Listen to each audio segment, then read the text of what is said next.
Hey there, Barefoot Fit Jess here.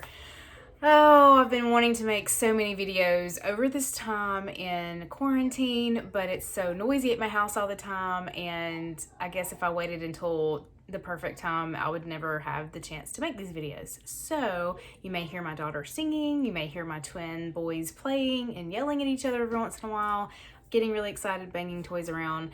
But I'm just gonna go for it because I have so much that's been on my mind, and really just kind of putting it out there. I'll try to keep it in like little snippets and just keep adding to, my video library so that, hopefully you can find something that's, inspiring or entertaining or educating or whatever of, anything that I put out there. My goal is always to help people, especially women, just really find their balance in life, kind of bring their bodies back into balance, which kind of trickles down to the whole family. It trickles down to, your job. It just kind of helps you get to where you want to be with your life when you kind of build that strong foundation of health. But there's so many facets to it. The holistic approach that I've been taking for a while now for myself, I can see how if you're trying to approach your health as just about weight loss or just about, eating a certain way or just whatever, like one or two specific habits or specific areas of your life, you're not going to feel balanced and it's going to feel like you're missing something. So my goal is to bring awareness to all the different areas of life that are important for overall health, but also that are important for you. Identifying what you feel are your priorities in life or, may be different from mine. And you need to know what your key priorities are and then how to align your actions and your habits and all that with your priorities. So, that's going to look like how it's going to look like for you. And just like with everything else, I don't feel like there's a lot of people who just want somebody to tell them what to do or want somebody to tell them, how to approach something or what to eat, what kind of workouts to do or whatever. But a lot of times you really just have to figure that out for yourself. So I don't want anybody to be fooled and think that I have the answer for you. I want to be, kind of the guiding source that kind of helps you find that out within yourself. And I think some of the most successful, either business coaches or guides or, whatever it is, life coaches, whatever have you, health coaches, all that stuff. The most successful ones, in my opinion, the ones that I'm drawn to are the ones that don't tell me exactly what to do. Because how many times has somebody maybe like given you a meal plan and you didn't stick with it and then you were like, oh, that didn't help me at all, or maybe they gave you a meal plan that included foods that caused you inflammation. Maybe you're, sensitive or intolerant to certain foods, even healthy ones, on a meal plan that somebody gives you, and it's still not going to really help you.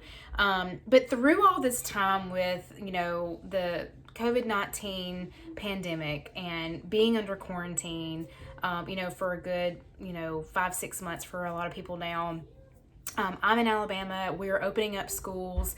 It's gone well in some districts, not well in some others. Our daughter is in middle school. She's in middle school for the first time. So, that was kind of nerve-wracking, but she is very independent and very social and very smart. My kids really wanted to go back to school. So I feel like the faculty is doing a great job of just really trying to limit exposure to everybody.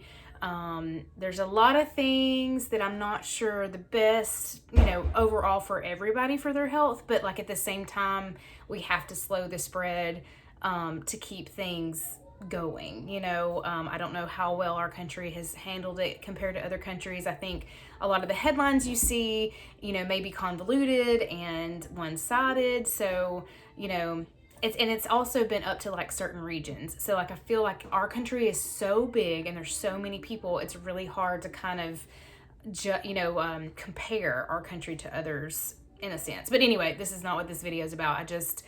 I'm pretty passionate about staying away from the news and the media on issues, because here's the deal.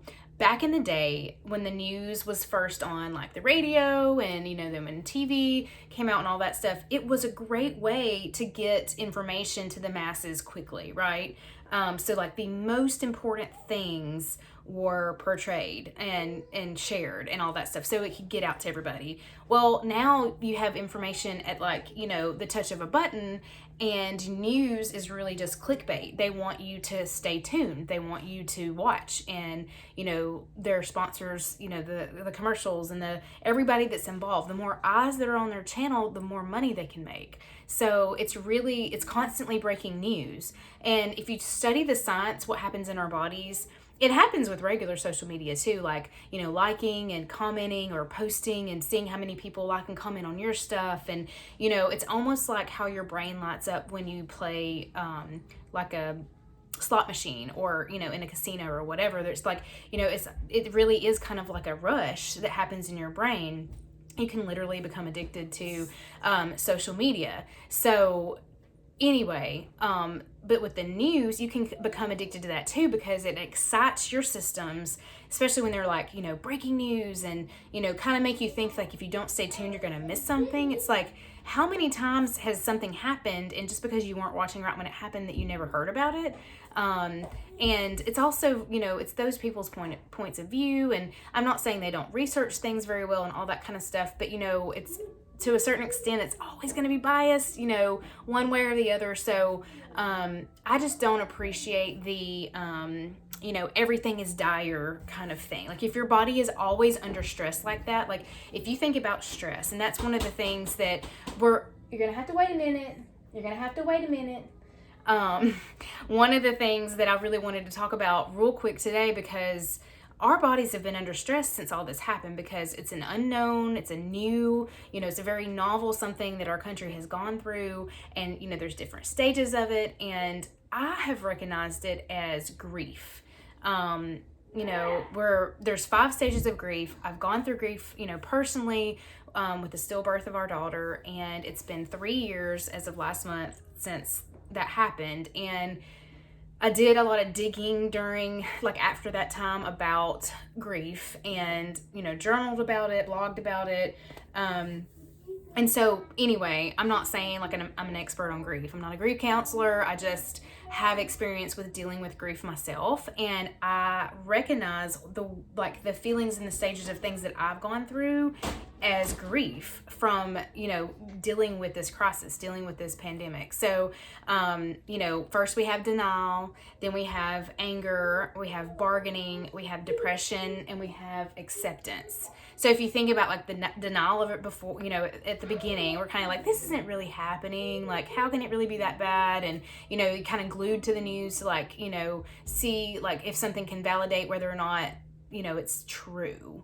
And then we have the anger. And so then it's like, then we're quarantined. Then you see people, like, actually getting sick and dying. And you kind of get angry at the situation. Maybe it's even like, you think about the loss that comes with the way our whole life shifted. You know, going into quarantine, people are canceling vacations, weddings didn't happen, you know, normal going out and having that social, you know, bond with people, girls' nights, you know, date nights with your spouse or your significant other, like, all of that came to a halt. So all the things that we were doing to, like, kind of maintain this overall, like, healthy mindset, or, you know, kind of have that refresh time, we weren't getting that outlet. So it was kind of, not only were we kind of angry that we lost things, but we were also could experience that anger from, like, being in a situation where you're always with the same people all the time, and you're not getting to go do those other things. Is kind of like set that refresh button. That's just, as a mom, that's just what I think about, because if I don't have girls' night every once in a while, or, like, meet up with friends that I've had since college, and I don't have the chance to, like,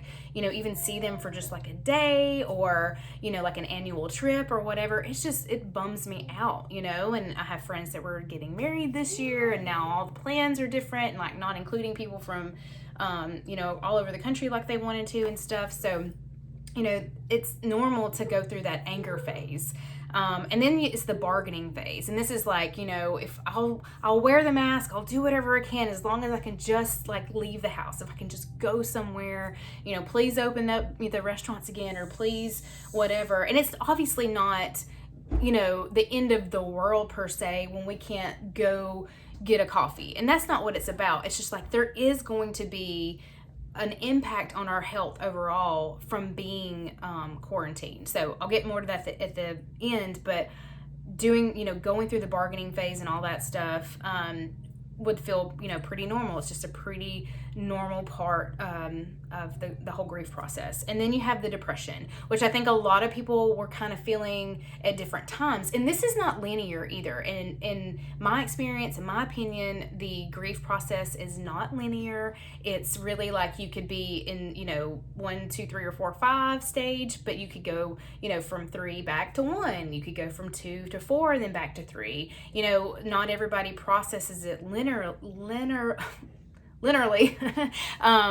It's not a linear process, and it doesn't mean that once you go through each phase you don't go back. So just keep that in mind, that you get to that depression phase and maybe you're in it longer than you expect, and maybe you don't even realize how long you've been in it. But a few of the things we've talked about on our Holistic Hysteria podcast, me and Kelly Turner and myself host that, and we did talk about just barely touched on the stages of grief and just about what the whole pandemic has done as far as like mental health goes. And I'm sure you've heard a lot of other people talking about it, and it's just something that there used to be, and there probably still is, plenty of stigma around mental illness. But really it's brain health.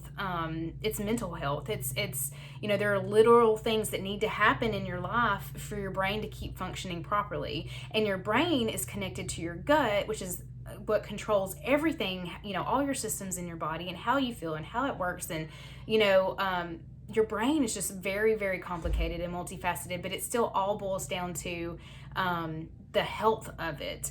And, so anyway, a depressed brain physically looks different in a SPECT scan than a not depressed brain. So there are literal changes. There are,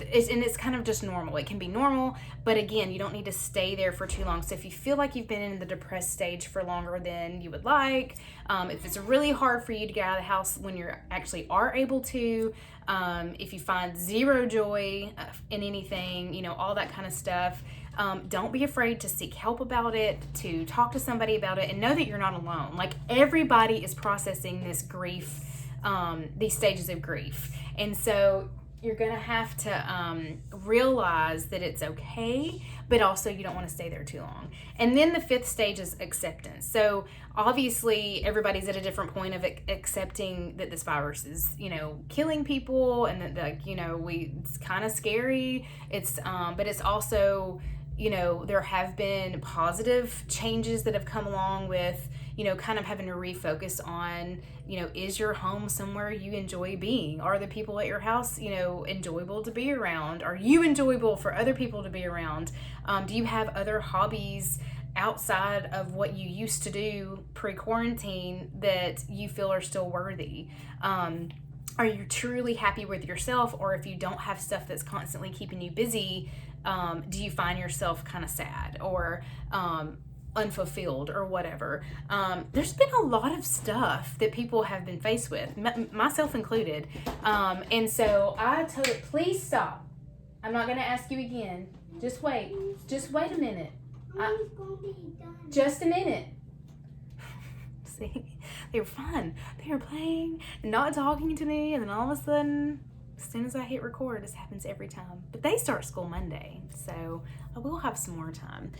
Anyway, acceptance is the last phase, and it doesn't mean that you can hit acceptance and then not slide back into depression, because things are always changing. It's not like a static, this is what's happening for every single person.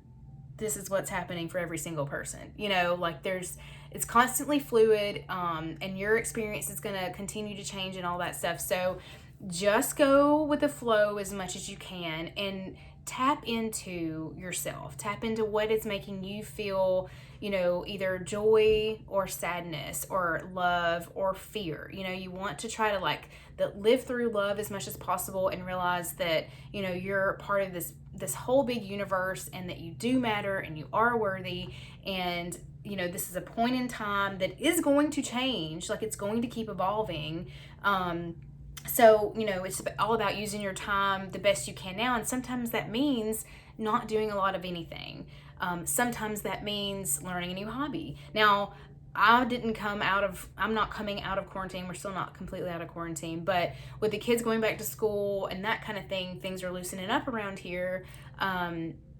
I'm not coming out of it with any particular, like, oh, I learned how to speak Spanish, or, oh, now I can finally do the headstand I've been working on, with, my yoga stuff or whatever. Like, I'm not coming out of quarantine playing an instrument. So, I wish that I was, but I just didn't devote my time in that way to it. And that's okay. So it's okay for you too. Don't compare yourself if you see other people that, became TikTok stars or started a new business, or that's great for them. Like, you want to be happy for those people, but I don't want you to compare yourself and put yourself down and let it make you feel like you're less worthy because you didn't do something productive during a crisis. Okay. So just wanted to touch on that. And then, really like getting moving in that positive direction. If you feel like you've been stuck and you just feel like you're ready to move on and go in a more positive direction, it's really more about, everybody wants motivation, but really the knowledge, like having an understanding of why you need to like either eat a certain way or get your body moving, or, start a meditation and gratitude practice, or, just getting outside more, or maybe you do need to start your own business or whatever, like learning, be a forever student, like still stock up on knowledge about different things. And then the discipline to, kind of implement actions after you learn becomes a little more, I don't know, intuitive. It's a little more easy. And then once you have the discipline, you're applying, you're doing the actions, you're applying what you've learned, then the motivation is going to come because you're going to get that reinforcement from actually doing the things. And then it's going to change how you feel, or it's going to change your skill set or whatever.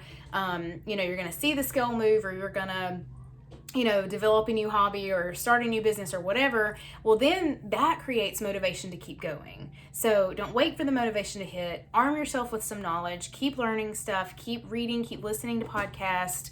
Watch some YouTube videos. Whatever helps you. And then have the discipline to just keep going and apply those things. And then the motivation will come. So as far as like, I felt like I didn't like give up. Like, I was always still very conscious of what the decisions I was making, whether it was like having more drinks than I usually would during the week, or, eating the stuff off my kids' plates when they didn't finish their food. Like, that's one of the habits I broke a long time ago, was not like if my kids were eating, they eat pretty healthy, but a lot of times there's stuff like that I just wouldn't eat, like regular, white wheat bread, whatever, that I just don't eat, if I'm making food for myself. But if they didn't finish like a peanut butter sandwich, and we have clean peanut butter, but still, like I wouldn't normally eat the sandwich, but if they didn't eat it all, during quarantine, of course, a lot of people were stress eating, so I kind of ate my feelings some days, and if they didn't finish the sandwich, I would finish it on the way to the sink to, toss the scraps and wash the plate. So anyway, there was a lot of that going on, and I didn't particularly binge on like a lot of sweets or anything like that. We weren't making a whole lot of extra ice cream trips or anything, but I think it was just kind of like, whatever's there, whatever makes me feel good. And sometimes that's okay too. It's just our coping mechanisms changed. So I feel like it's really important to kind of start tuning back into healthy ways to cope with your emotions, because we're always going to have emotions. We're always going to have ups and downs in our lives. So we really have to tune into what coping mechanisms are healthy for us and what helps us get through it. But one of my favorite sayings was, we're all just doing the best we can. Like, it's fine, I'm fine, everything's fine. Like, you can't really be hard on yourself because, it's novel and you're just doing the best you can. So, not being hard on yourself, not comparing, and then just tuning into your own body. Like, choosing to do things that make you feel good are going to help you kind of rein in whatever habits that maybe have been developing that aren't so healthy, that aren't leading you to feel the way you want to feel. Shepherd Luke, please stop it. So then the main point that I wanted to get to is that all of this, as far as like staying away from people, and some people weren't even like able to go outside and get, sunlight to help create that vitamin D, and not getting outside for like just walks, and being barefoot in the grass, and being around other germs and bacteria and all that kind of stuff. Maybe overusing hand sanitizer, which I'm not a super huge fan of anyway. But I have been using it when I need to, but not overly using it. And I have some natural brands that I use. It's like a spray when I can, but overusing hand sanitizer, and even over washing your hands. Like, we need to do that stuff right now to keep from getting sick as much as possible. But what I'm worried about is like, a year or so down the road, what everybody's gut health is going to look like, just because, maybe you've been taking medicines because you think that might be helping ward some stuff off, or, you get a headache and you're like, oh, I got to stop it immediately and make sure it's not COVID or whatever. And you're taking Tylenol or whatever. There's just so many things that I've heard that people are doing that I'm like, ooh, but that's wrecking your gut health even more. Same with like the food choices. Like, obviously, I said I did it too with the stress eating, the comfort eating, all that, but eating more processed foods, eating sugars, drinking more alcohol, like all of that stuff is bad for your gut health too. So if all of that is compounded, and so you have the lack of movement, you have the lack of being outside, you have the lack of normalcy, routine, like stuff that's like has been constant, good, healthy messages for your brain, and your routine is just crazy, maybe you're not sleeping as good, like all of that stuff affects your gut health. So so that's been on my mind heavily for like the last few weeks. Luckily, I collaborate with a lot of other holistic health practitioners and naturopathic doctors and stuff, and obviously they've had their own struggles too, but talking with them a good bit throughout each week over all of these weeks has really helped me from like going too far down into the valley with my thoughts and my habits and all that. And I feel like I'm finally on the upswing a little bit. Like I want to make healthier food choices. I'm not having crazy cravings right now. I do a seasonal gut detox. It's a protocol with adaptogenic herbal blends that it really just kind of gives me like a good reset, and it's not harsh, and it's really just clears out things that maybe have been stuck around, or if you know that you've had some periods of time where you've had more stuff that may be damaging to your gut health. It's just really soothing and builds the walls up of your intestines versus stripping stuff away. It's very nourishing, and I've had a good experience with it for over 2 years now, and I do it every 3 to 4 months. Well, I didn't do it up until this week I started, and I should have done it like several months ago to keep up with my seasonal pattern, but I just wasn't ready. Like, I wasn't in it mentally. I just couldn't even see myself doing it. There's no strict meal plan. There's no specific exercise or anything like that. And I had just gotten real consistent over the last month with lifting weights again. And I have like my Power Flex and like my mobility and flexibility classes that I do. And so doing all that, just making myself do it and being as consistent as possible, I think helped too. So like now I look forward to it. Now it feels good. And anyway, I just wanted to share that you've got to start somewhere, and don't feel like you have to make yourself. Like, if you're not ready, you're not ready. I was ready. So I'm on day 4 of my gut detox. I'm already down several pounds, but it's not even about the weight loss for me. It's about, I can tell the shift in my cravings, the shift in my sleep, the shift in my energy, the shift in me, like totally being okay, like not having, an adult drink. Like, it's a Friday when I'm recording this, and I don't even want like a drink tonight. So, that might not be earth-shattering for you, but it's a big step in the direction for me, considering where I've been over the last few months, just dealing with everything. So we as a family have really enjoyed being at home and, the whole quarantine situation, because we are homebodies, and have really gotten to, get to know our kids a lot better. And they are just very social, and they have been begging to just be around people. And so that's been the hardest part, I think. But we ended up investing in some stuff. We actually moved during quarantine, and we ended up investing in stuff to like make our space, as comfy and warm and welcoming as we wanted it to be, without breaking the bank. But, so that was fun. And then, just really kind of refocusing on taking care of our bodies. I think we're both my husband and I are both at in a space to where, we want to be a little more disciplined to continue to match and meet up with that motivation that comes with that. And if you feel like you're ready to kind of make a turn and kind of shift back towards a more positive direction, like there's a whole bunch of ways to start really focusing on, improving your gut health starting right now without making any real drastic changes. If you're interested in doing the gut detox with me, like I said, there's no special meal plan. It's 14 days.